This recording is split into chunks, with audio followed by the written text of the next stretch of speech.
Habari za muda huu ndugu wasikilizaji.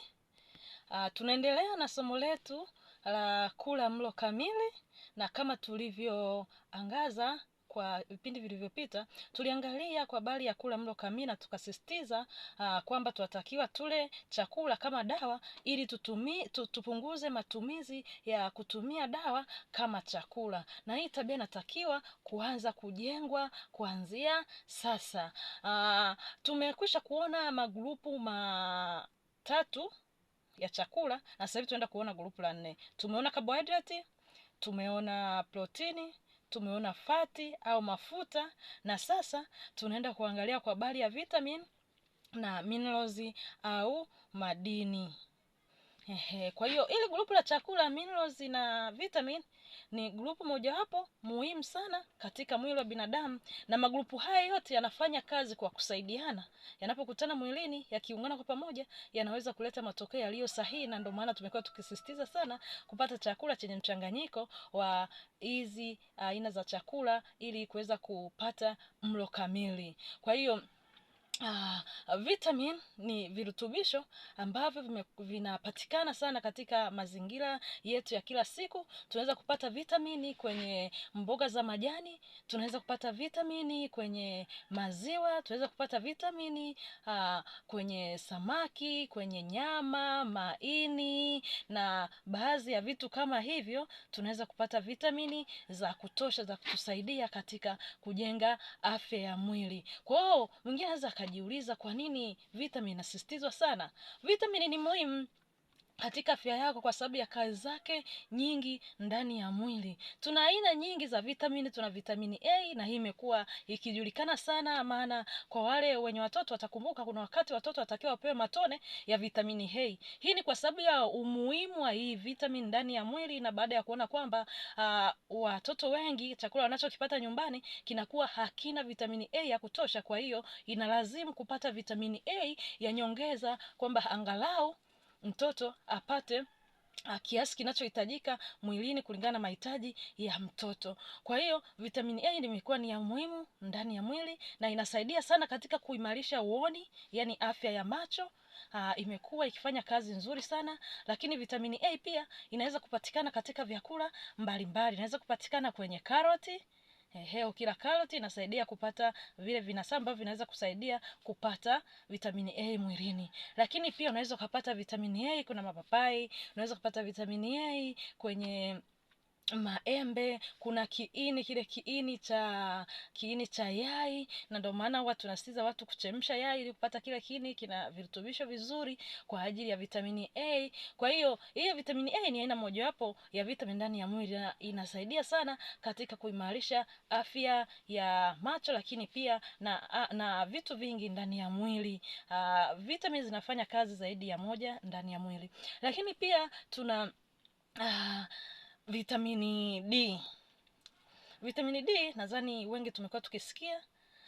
Inakuwa inasaidia sana katika afya ya mwili, na inasaidia kuimarisha pia mifupa. Na kama unakumbuka kuna wakati watoto wachanga unaweza kukuta wanapata kama matege hivi. Mara nyingi hiyo huwa ni dalili ya ukosefu wa vitamini D. Kwa hiyo vitamini D unaweza ukaipata kwenye mwanga wa jua.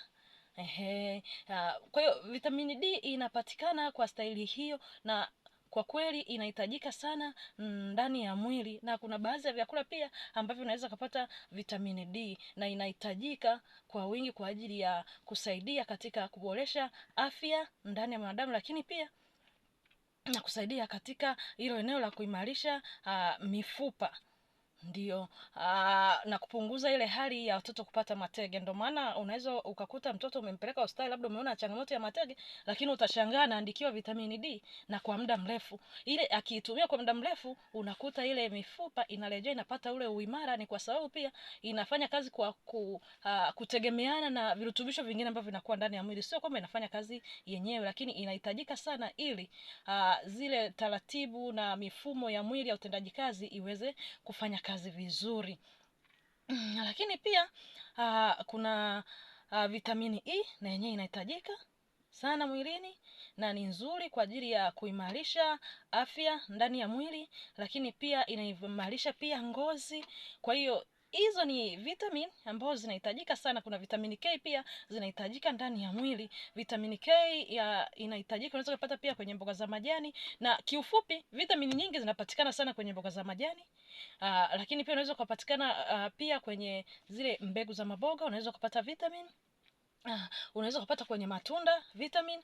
Kwa hiyo utaona vitamin zinapatikana kwenye mazingira ya kila siku na vitu vidogo vidogo. Kuna watu wana miembe nyumbani, wana michungwa, wana miti kadhaa, na nipende tu kushauri kwamba ukiwa nyumbani ni vizuri kupanda hiyo miti ya matunda na mboga mboga. Zitakusaidia, kwanza zinatunza mazingira, lakini pia ni sehemu ya chakula ambacho kinazalisha vitamini mbalimbali kwa ajili ya kuimarisha afya yako ya mwili. Na mara nyingi watu wamekuwa wakifikiri kula kwa mfano mboga za majani ni vitu ambavyo kwa kweli sio sawa sawa, na wengine imetokea wanachukia hata kula mboga za majani. Lakini mimi nashauri ajaribu kuiambia akili yako kwamba sasa mimi nakula hizi mboga za majani kama dawa. Kama unaona hauna hali ya kula, wewe jisemeshe mwenyewe kwamba nakula mboga za majani kama dawa. Hii itakusaidia kuimarisha afya ya mwili. Kula matunda, machungwa yanapatikana sana, sio avocado,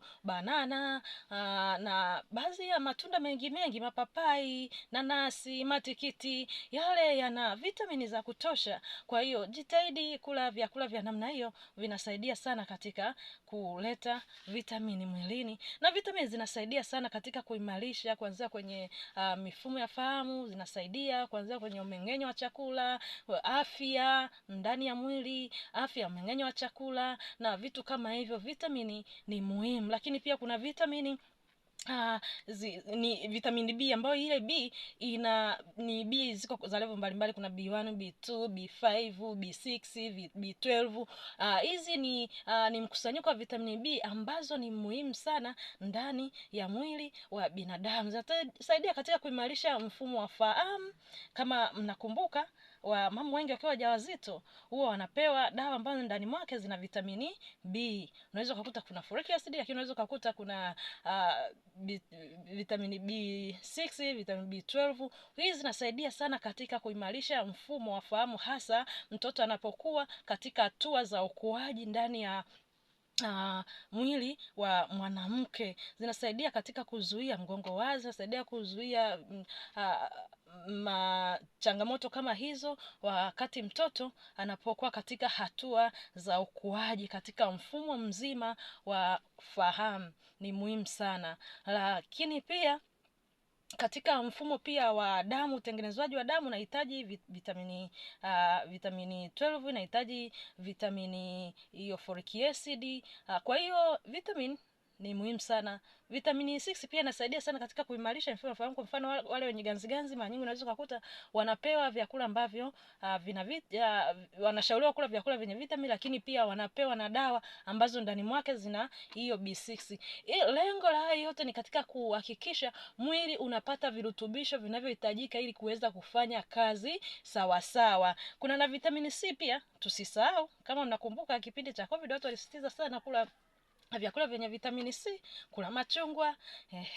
Kwa hiyo ni muhimu sana vitamini C katika kuimarisha afya yako. Na kuna watu ambao wanapata, unaweza kukuta fizi zinavuja, ni dalili mojawapo ya upungufu wa vitamini C. Kwa hiyo vitamini ndani ya mwili vina umuhimu mkubwa, na ndio maana tunasisitiza kutumia chakula kama dawa. Lakini pia kwa habari ya minerals au madini, tumekuwa na madini ya aina tofauti tofauti. Kuna madini ya calcium, kuna potassium, kuna sodium, kuna phosphorus, kuna iron. Hayo madini yote yanasaidia ndani ya mwili. Kwa mfano iron inasaidia sana katika utengenezaji wa damu na mzunguko mzima wa damu, na imekuwa ikipatikana sana katika mazingira yetu. Kwa mfano kuna bitrate, zile zinasaidia kuingiza iron mwilini. Lakini kuna vyanzo vingine ambavyo ni vyanzo vya vyakula vinavyotokana na wanyama. Kwa mfano nyama, ni chanzo kizuri cha iron. Lakini pia au madini chuma, tunazoea kusema madini chuma. Lakini pia kuna maini, unaweza kupata humo. Lakini pia kuna iodine, ni aina nyingine ya madini ambayo yanahitajika mwilini, ambayo yanasaidia katika afya ya tezi au tunaita goiter. au thyroid gland, unajikuta mtu asipokuwa na hiyo iodine ya kutosha, anaweza akajikuta anapata ugonjwa unaoitwa goita au tezi katika unakuta labda amevimba, ana uvimbe kwenye shingo. Kwa hiyo ni dalili moja hapo. Wakati mwingine inaweza kwa sababu hizo minerals au madini yamekuwa mengi au yamepungua mwilini. Inategemea na changamoto ambayo unaweza kupata kulingana na changamoto ya virutubisho hivyo watu tunasisitiza ipatikane mwilini. Lakini pia kuna calcium, inasaidia sana katika kuimarisha mifupa.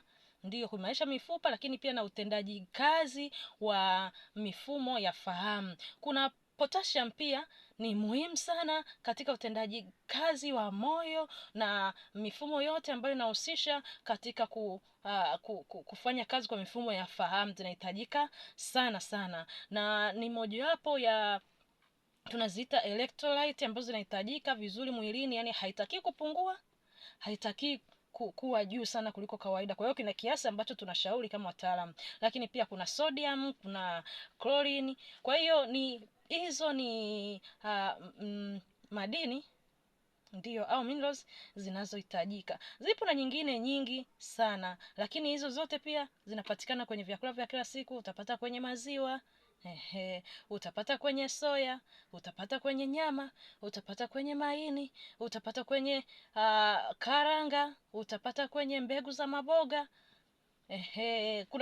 Unajua kwa mfano mbegu za maboga ni kitu ambacho kwa hali ya kawaida unaweza ukaona ni kitu cha kawaida, lakini kina madini ya muhimu sana katika kuimarisha afya ya mwanadamu.